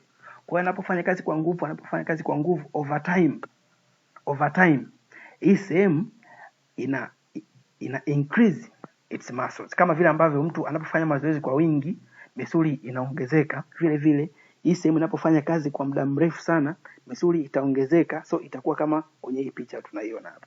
So hii chamber sasa hivi imekuwa ndogo kwa sababu hapa misuli imekuwa nini? Imekuwa kubwa. Sasa hii chamber kuwa ndogo kwa sababu ya misuli imekuwa mikubwa, ndio tunaita ventricular hypertrophy. Which ventricle? Left ventricular hypertrophy. Why? Kwa sababu ya kule kwenye systemic circulation kuna vasoconstriction. Kwa lazima tuongeze muscle hapa ili tusukume damu kule iende hivyo, japo kuna vasoconstriction. Sawa? So, left ventricular hypertrophy. Sasa, hii sehemu itapata hypertrophy, itafanya kazi lakini itafika kipindi itachoka. Inapochoka, hii sehemu itashindwa kabisa kufanya kazi. Kwa hiyo moyo utashindwa kufanya kazi. Moyo ukishindwa kufanya kazi ndio tunaita heart failure.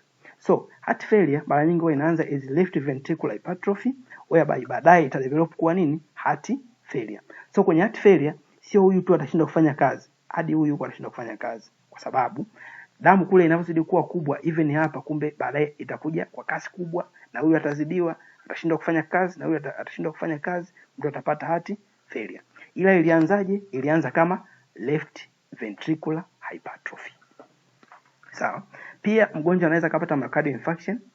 What is myocardial infarction? Tumesema kule total blockage of coronary artery. Kwa nini? Kwa sababu damu inapopita kwa kasi kubwa kwenye vessel kule, kuna uwezekano ikachukua kikloti kimoja, labda kimeitoa miguuni huko, kikasafiri, alafu kikaja kublock coronary artery pale, so no blood supply kwenye sehemu fulani ya moyo, muscle nzima ikafa, mtu akapata myocardial infarction.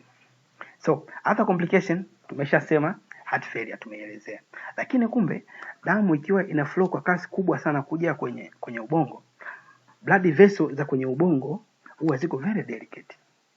Kuna uwezekano sehemu ikarupture. Ikirupture manake tutapata bleeding kwenye brain tissue. Damu haifiki sehemu ambayo ilibidi iende, let's say kwenye hii vessel damu ilibidi ifike hapo. Ila hii sehemu ambayo ina kiduara ikarupture, kwa damu nyingi itableed hapa. Kwa hii sehemu itakufa kwa sababu inakosa blood supply. So hii sehemu kufa kwa sababu inakosa blood supply is what is called stroke. Sawa? Kwa stroke inaweza kuwa aina mbili. Kwamba sehemu imerupture, damu haifiki, kwa hii sehemu inakufa, au kama ambavyo nimeelezea kwenye myocardial infarction, blood imepita kwa kasi kubwa kule kwenye system, ikachukua blood clot somewhere, labda ilikuwepo tu ina hang ikachukuliwa ikaja hadi kwenye kichwa huku ikablock somewhere kama hapa ambavyo tunaona hapa, sawa. Ikiblock hapa pia huku kote tutakosa blood supply, so hiyo pia ni stroke. Kwa stroke zipo za aina mbili. Stroke ile ambayo, in short, stroke ni just lack of blood supply ya sehemu fulani ya ubongo, either kwa sababu vessel imebasti. So vessel ikibasti ile sehemu ina suffer ischemia, ina suffer low supply of oxygen, ina suffer low supply of nutrients. Kwa hiyo sehemu inakufa. Kwa kumbe blockage, damu haifiki, inawezekana just kwa sababu kuna sehemu fulani tulichukua kitu ambacho kimeenda kimeblock, kwa hiyo kule kote damu haiendi, kwa hiyo kote kuna kufa, sawa. Au damu ilikuja kwa kasi kubwa, ile sehemu ikarupture. Kwa hiyo tuna aina mbili za stroke. Tuna hemorrhagic stroke kama hii hapa, na kuna kitu kinaitwa ischemic stroke. Ischemic stroke ni ile stroke ambayo just due to ischemia. Ischemia kwa sababu ya blockage. Kwa sababu tukifanya blockage tuna cut off blood supply huku mbele. Hii cut off blood supply ndio inaitwa ischemia.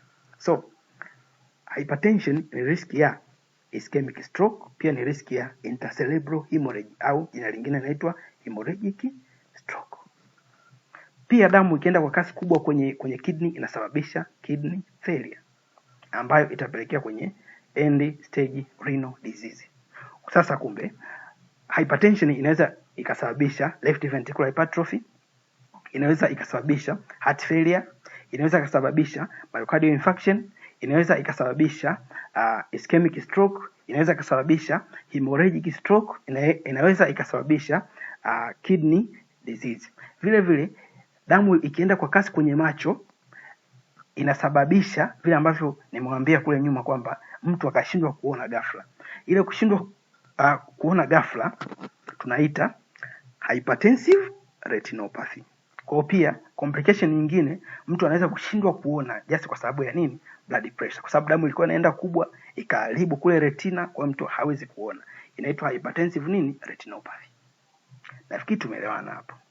Yes. Sasa tukija hapa systemically, tukianzia kwenye moyo, sawa. Hypertension inaweza kusababisha ile left ventricular hypertrophy, hapa tumeiona, si ndio? Nimeielezea kule. Inaweza ikasababisha heart failure, nimeielezea. Inaweza kusababisha myocardial infarction, nimeielezea. Pia inaweza kusababisha moyo kuwa mkubwa, cardiomegaly. Kadiri moyo unavyopata hypertrophy, moyo unakuwa mkubwa, tunasema ile nini? Cardiomegaly. So cardiac complication ni cardiomegaly, left ventricular hypertrophy, heart failure, pia myocardial infarction. Kwenye macho mtu anaweza akapata hypertensive retinopathy, yani loss of vision. Why loss of vision? Kwa sababu ya kitu kinaitwa papilloedema. Damu inapoenda kule kwa kasi kwenye macho inasababisha swelling ya optic disc. Optic disc ipo ile sehemu ambayo ile tunasema optic nerve inatoka kwenye jicho. Kwa ile sehemu ikivimba tunasema that is papilloedema, au mtu akapata hemorrhage. So papilloedema, ile swelling ya optic disc and hemorrhage inaweza ikapelekea loss of vision ambayo inaitwa hypertensive retinopathy. Lakini pia tukija kwenye brain, mtu anaweza akapata stroke, sawa, nimeielezea. Lakini kumbe sasa blood pressure ikienda kwa kasi kwenye ubongo, mtu anaweza akapata condition inaitwa hypertensive retinopathy. Encephalopathy. Retinopathy ya kwenye macho, encephalopathy ya kwenye kichwa. Encephalo, hilo neno maana yake kichwa. So hypertensive encephalopathy ni pale ambapo blood inaenda kwa kasi kichwani, ambapo itapresent ifuatavyo. Mgonjwa atakuja yuko confused, anaongea vitu ambavyo havieleweki. Mgonjwa alianza kulalamika kichwa kinamuuma kabla hajaanza kuongea utumbo, sawa. Kwa so confusion and a headache and a conversion pamoja vinaleta kitu kinaitwa hypertensive encephalopathy. So hiyo pia ni complication of hypertension.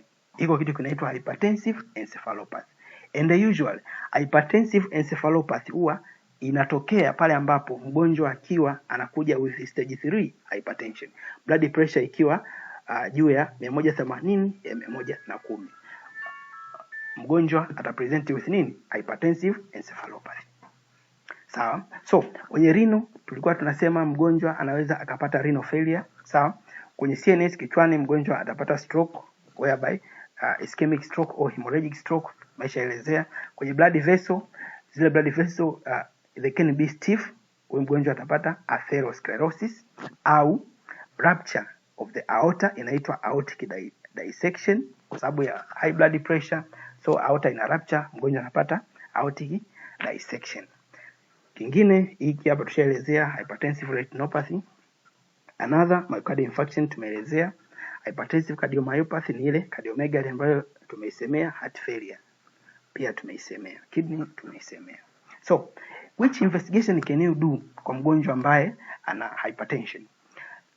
Kwa cardiac complication, ili kurule out kama ana shida yote kwenye moyo, tutafanya chest x-ray kwa sababu chest x-ray itatuonesha kama mtu ana moyo mkubwa, ana cardiomegaly au kama ana pulmonary edema, kwa sababu hiki kitu ndikisahau kuambia hapa. Kadiri ya blood pressure inazidi kuwa kubwa, one of the pulmonary complications ni kwenye mapafu, sawa? Damu inavyoenda kwa kasi kubwa inasababisha edema huku, sawa? Edema, sawa? Edema. Hii edema inaitwa pulmonary edema. Sawa? Damu inaenda kwa kasi kwenye mapafu inasababisha edema, kwa pulmonary edema. Kwa mtu ata present with difficulty in breathing, ile ambayo tuliisemea hapa. Dyspnea, difficulty in breathing. Sawa? Sasa chest x-ray itakuonesha, je, huyo mtu ana pulmonary edema?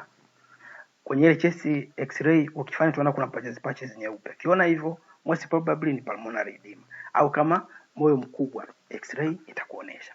Lakini pia ECG huwa tunafanya. ECG huwa inaonesha, je, kama kuna left ventricular hypertrophy. Sawa? Ukisoma ECG kuna jinsi ya kusoma ambavyo inakuonesha kabisa kwamba sehemu fulani imezidi ukubwa kuliko sehemu nyingine. So kama kuna left ventricular hypertrophy, ECG itatuonyesha. Lakini kuna kipimo kingine kinaitwa echocardiogram. Echocardiogram itatuonesha ile function ya moyo. Je, damu inatoka kiasi gani? Je, damu inatoka nyingi than normal or less than normal? Echocardiogram itatuonyesha. For cardiac complication we can do x-ray, we can do ECG, we can do echo. Kwa shida ya moyo kuna kipimo kinaitwa fundoscope.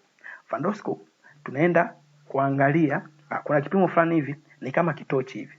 Daktari unachukua unamulika kwenye jicho la mgonjwa. Unapomulika kwenye jicho la mgonjwa unaona mpaka kule ndani. Kile kitochi kina kilenzi, kwa hiyo utakuwa unatumia kuchungulia pale kwenye kile kilenzi. Unapochungulia unaona kule ndani kabisa kwenye nini, kwenye jicho. Kwa hiyo utaona, je, kama kuna hemorrhage kule ndani au kama kuna papilloedema kule ndani, kwenye kile kitochi kitakuonesha. Naombeni mgoogle muangalie fundoscope ni nini na jinsi gani inavyofanyika. Utajua tu kwamba kwenye shida ya macho huwa tunatumia fundoscope kuchungulia kule ndani, kuangalia kama mgonjwa ana papilloedema, ana hemorrhage au ana retinal detachment. Lakini kwa kesi ya stroke huwa tunafanyaga CT scan. CT scan itakuonesha, je, kuna bleeding kwenye ubongo au kuna ischemic stroke au hemorrhagic stroke. CT scan will lead you. Kwa shida ya kidney tunafanya renal functioning test. Kwa renal functioning test tunapima, je, figo ziko sawa sawa au figo zimeharibika. Kama figo ziko sawa, manake urea and creatinine itakuwa sawa. Kama figo zimeharibika, urea itapanda and creatinine itapanda. So tunafanya renal function test kwa sababu hypertension pia ina affect the renal. Pia you can do urinalysis. Urinalysis itakusaidia kujua kama kuna proteinuria, kama kuna protein inapita. Kama kuna protein inapita, maana kumbe blood pressure ilikuwa kubwa ikaharibu zile sehemu ambazo zinachuja mkojo, kwa hiyo even protein zinapita. Sawa? So you can do urinalysis, you can do renal function test, or also you can do renal ultrasound. Renal ultrasound utafanya tu kama una suspect polycystic kidney disease. Polycystic kidney disease. Sio kwamba kila mgonjwa ambaye anakuja atafanya renal ultrasound, unless you suspect polycystic kidney disease. Yes. Also utafanya serum electrolytes, sawa? Kwa sababu tumeona sodium na chloride zikiwa nyingi mwilini zinasababisha nini? Hypertension. Also unaweza kufanya blood glucose, also unaweza kufanya thyroid functioning test. Thyroid functioning test itakusaidia ujue kama mgonjwa na normal T3 au normal T4. I think that is clear to everyone. So katika huku tumeshaona investigation, nini utafanya. Investigation manake utafanya in accordance to the anticipated complications. Kama complications ziko kwenye macho, utafanya investigation za kwenye nini? Za kwenye macho. Yes. So tukiendelea with the treatment of hypertension. Tuendelee kumalizia hapo. Tunaelekea mwishoni.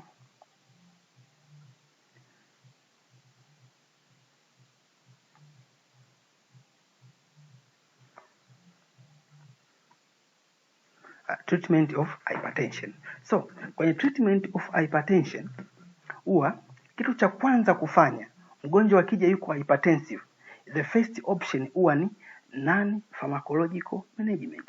That this should be your first impression kwa mgonjwa. Sio anakuja tu unamjaza dawa, no. Kama anakuja na pressure ndogo, so first anza kuthinki non-pharmacological management. Labda anakuja with pre-hypertensive stage.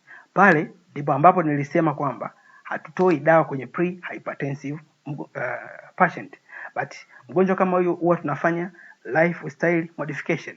What are those lifestyle modification? Ndio tunarudi pale kwenye risk factors ambazo tuliziona. Kama mgonjwa yuko obese, ana obesity, afanye weight reduction, right? Kama mgonjwa anakula chumvi nyingi sana, afanye salt minimization, sawa, atumie salt kidogo, sawa. Kama huyu mtu ni wa stress sana, basi ajaribu kupunguza stress, ajichanganye na watu vile, sawa. Kama anakula chakula chenye mafuta mengi, basi apate low fat diet.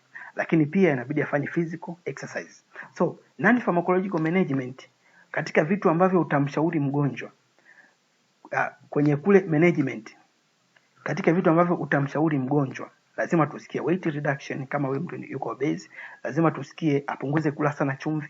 Lazima tusikie afanye stress reduction techniques. Also apunguze vyakula vya mafuta mengi, lakini pia afanye mazoezi.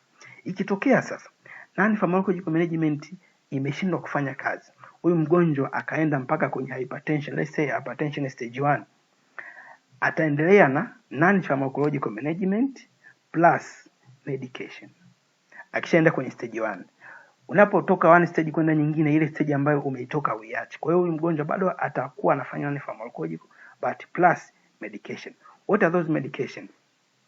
And the medication usually ziko indicated pale ambapo lifestyle modification imefail, kwa mgonjwa amedevelop kwenye hypertension stage 1, au pale ambapo mgonjwa amekuja tu blood pressure let's say iko stage 2 au stage 3, inabidi umanzishe medication.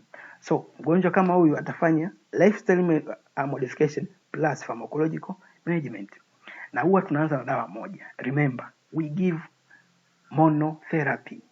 Mgonjwa asije mara ya kwanza wa hypertension unampa dawa 3, no.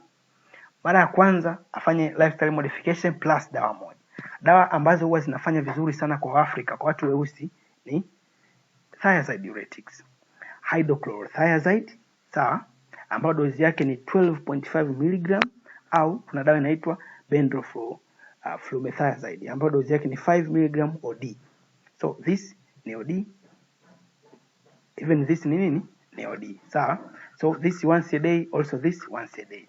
Kwa mgonjwa akija mara ya kwanza, first line huwa tunatoa hydrochlorothiazide au bendroflumethiazide, ambayo hydrochlorothiazide, don't forget the dose. Don't forget the dose. Hii dawa zipo zinatumika popote, hata ile mbula hapo zipo. Sasa ikitokea mgonjwa amekuja ni ana diabetes au ana shida ya figo, dawa za kwanza kumwanzishia huwa sio hizi thiazide diuretics.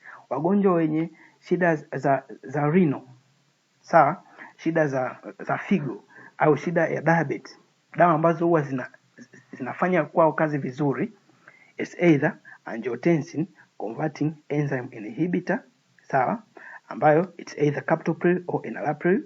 Dozi ndio hizi hapa, sawa. Enalapril dozi yake ni, you can give either dawa moja hapa au unaweza ukampa angiotensin receptor blocker, mfano losartan ndio iko used mara nyingi, sawa, ni 50 mg once a day, au kuna calcium channel blockers, kwa mfano ni fedipine au amlodipine. Kwa hiyo mgonjwa akija inabidi umpe dawa moja. Kwa mfano kama mgonjwa hana hizi shida za renal, hana shida ya diabetes, utampa either hydrochlorothiazide au benzoflumethiazide. Ikitokea wewe mgonjwa ana shida ya diabetes au ana shida ya renal, inabidi umpe dawa moja ambazo either angiotensin converting enzyme inhibitor au angiotensin receptor blocker au calcium channel blocker. Sio anakuja tu unampa dawa mbili, hapana. Ikitokea dawa moja imeshindwa kufanya kazi, then we go to the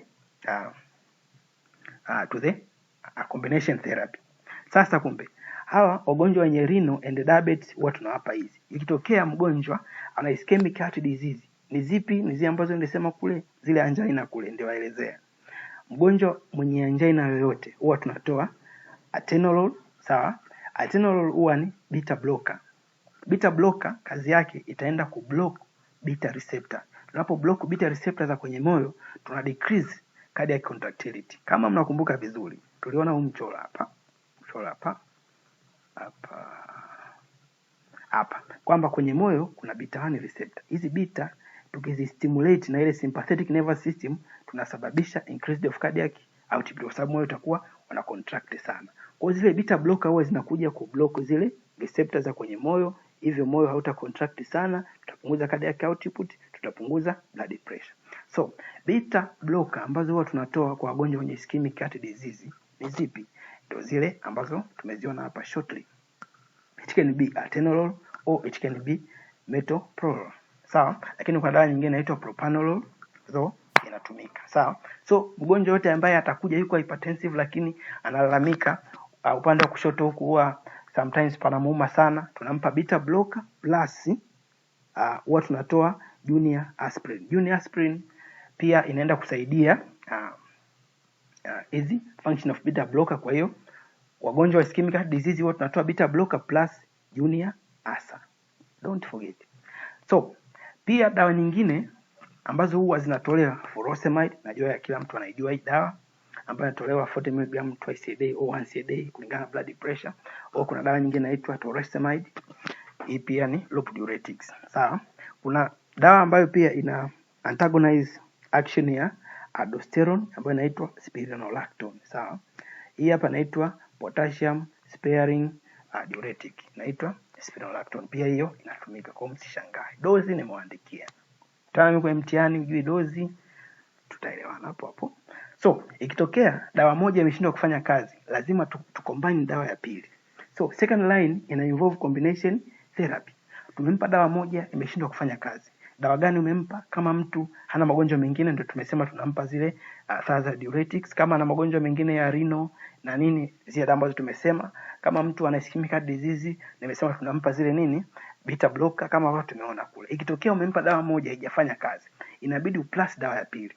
Ila unapo plus dawa ya pili usije ukampa dawa ambazo zipo kwenye group moja. Kwa mfano tumeona kwenye angiotensin converting enzyme inhibitor tuna captopril, pia tuna enalapril. Isitokee umempa hii mwanzo ukaona imeshindwa unamuongezea enalapril. Lazima umpe dawa ambayo ipo kwenye group lingine. Kwa kama ulimpa hii ikashindwa, tafuta group lingine, muongezee dawa ya pili, let's say kutoka kwenye calcium channel blocker au kutoka kwenye angiotensin receptor blocker. Huwa hatutoi dawa mbili za kwenye group moja. Dawa moja group moja, dawa ya pili group la pili. Hivyo yani. Sasa tunapofanya combination, kumbuka first line kwa tulisema thiazide diuretics. Utamplasia either angiotensin converting enzyme inhibitor, sawa, ambazo tumeziona kule, au angiotensin receptor blocker tumeziona kule, au beta blocker tumeziona, au calcium channel blocker. Kwa lazima ziwe dawa mbili zenye magrupu mawili tofauti. Usimpe dawa mbili za group moja tofauti. Ikitokea hizo dawa mbili hazijafanya kazi zote, tuna add the third medication hivyo hivyo kutoka kwenye grupu lingine la dawa, sawa. Ikitokea dawa zote tatu zimeshindwa kufanya kazi, ndio tumesema tunaita resistant or refractory hypertension, whereby refractory hypertension or resistant hypertension start to think what? Secondary hypertension. Don't forget. And the refractory hypertension or secondary hypertension hiyo ni indication nini ya referral. Kama uko sehemu center ndogo, mtu umempa dawa 3 azifanye kazi, unampeleka kwenye hospitali kubwa. Resistant hypertension ni pale ambapo dawa 3 zimeshindwa kufanya kazi, whereby dawa moja kati ya hizo 3 nini diuretic. Au kama mtu ana secondary hypertension, upo naye kijijini huko dispensary, unamrefer. Au complicated hypertensive urgency or emergency, unairefer. Sio kwamba yoyote, no, ile ambayo umeipiga dawa imeshindikana ndio tunairefer. Hypertension with complication, kwa mfano mwenye iwe retinopathy hawezi kuona tena, utamrefer. Kama uko kwenye center ndogo, mwenye nephropathy whereby kidneys zimefail, utamrefer. Mwenye encephalopathy yule ambaye amechanganyikiwa, sawa, anapata convulsions, sawa, utamrefer. Au mwenye stroke pia utamrefer kama uko kwenye center ndogo. So indication za referral kwenye hypertension ni hizi 4: resistant hypertension, secondary hypertension, complicated hypertensive urgency and emergencies, and hypertension with complication kama retinopathy, nephropathy, encephalopathy and stroke. So tunaingia pati ya mwisho, inaitwa hypertensive crisis, whereby tuliona kwamba hypertensive crisis whereby mtu akiwa na blood pressure stage 3, whereby pressure iko more than 180 juu ya 100 na ngapi na 10. Blood pressure ikishagusa hapa, maana yake mtu anakuwa kwenye risk ya kudevelop complications. Ukimwacha, usipo manage huyu mtu, atapata complications. So hypertensive crisis imegawanyika katika sehemu mbili. Sehemu ya kwanza inaitwa hypertensive urgency, sehemu ya pili inaitwa hypertensive emergency. So what is hypertensive urgency? Ni pale ambapo blood pressure iko stage 3, 180 juu ya 110 au zaidi, sawa, lakini hajaanza kupata complication. What are those complications? Zile ambazo tumeziona wapi? Tumeziona hapa. Mtu anakuja na stage 3 hypertension lakini hana stroke, sawa, anaona vizuri, sawa, hana myocardial infarction, sawa, hana difficulty in breathing, hajaanza kupata zile complication. Hiyo tunaita hypertensive urgency. Ikitokea mtu amekuja tayari ana complication, let's say blood pressure ilikuwa kubwa, mtu akapata stroke, hiyo inaitwa hypertensive emergency. So hypertensive urgency ni pale ambapo tuna grade 3 hypertension with no complications, whereby hypertensive emergency tuna grade 3 hypertension with complications. So tukianza na hypertensive crisis, tunasema ni ile pale ambapo blood pressure inakuwa iko juu ya 180/110, where hypertensive urgency ni pale ambapo kuna grade 3 but no end organ failure. End organ ni zipi? Lungs. Pressure ikiwa kubwa mtu atapata, nilisema, pulmonary edema. Eyes, pressure ikiwa kubwa mtu atapata hypertensive retinopathy, sawa. Brain, pressure ikiwa kubwa mtu atapata nini? Stroke, sawa. Au pressure ikiwa kubwa mtu atapata ile inaitwa hypertensive encephalopathy, ana present with confusion. Unashangaa ulikuwa na mzee wako mnaongea vizuri, ghafla anaanza kuongea vitu vya ovyo, pressure iko kubwa. That is grade 3 hypertension with encephalopathy. Hivyo ndio jinsi ambavyo tunaandika nini diagnosis, sawa. Yes. So hypertensive urgency, no end organ failure. Urgency iko stage 3 na lungs, let's say, zimekuwa affected, anapata difficulty in breathing, haoni vizuri. Kwenye brain labda na stroke au kichwa kinamuuma au ana present with confusion. That is hypertensive nini emergency, sawa. These two they usually don't occur unless blood pressure iko juu ya 180/110. Sasa hypertensive urgency ndio tumeiona definition yake kwamba there is no end organ failure, na this is not indication of admission. Huwa hautuwalazi watu kama hawa. Wewe kama ni daktari alafu unamlaza mtu mwenye hypertensive urgency, utakuwa bush doctor. We don't admit people with hypertensive urgency, sawa. Pia we don't use IV medication, ila tuna use oral medication. Zipi? Tutakuja kuziona hapo shortly. Pia kwenye hypertensive emergency ni pale ambapo hypertension iko grade 3 lakini pia mtu ana nini? End organ damage. Kwa mfano ana encephalopathy. Encephalopathy ni pale ambapo mtu atapresent with headache, altered mental status, anaongea vitu ambavyo havieleweki, visual disturbance, haoni vizuri, sawa. Mtu kama huyu unaweza ukafanya fundoscopy ambayo utalook for what? Papillary edema. Nimeshaelezea kwa mwanzo. Au pressure inaweza kuwa kubwa ikasababisha rupture of the aorta, inaitwa aortic dissection. Mtu anaweza akapresent with myocardial infarction au acute chest syndrome. Acute chest syndrome ndio zile ambazo tumesema ischemic heart diseases. Angina zote tatu zinaingia hapo, sawa? Yes, pulmonary edema anaweza kuja na difficulty in breathing, sawa? Shortness of breath kwa sababu pressure imeenda kubwa kwenye mapafu inasababisha edema kule, tumeelewana. Au akaja ana renal failure.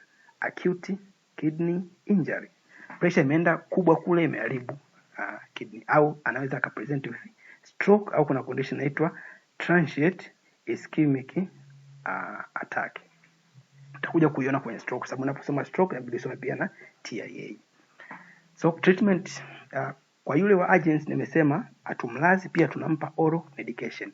Which are those medication? Kuna amlodipine 10 mg once a day, sawa, kwa siku 7 hadi pressure ikiwa ikishuka.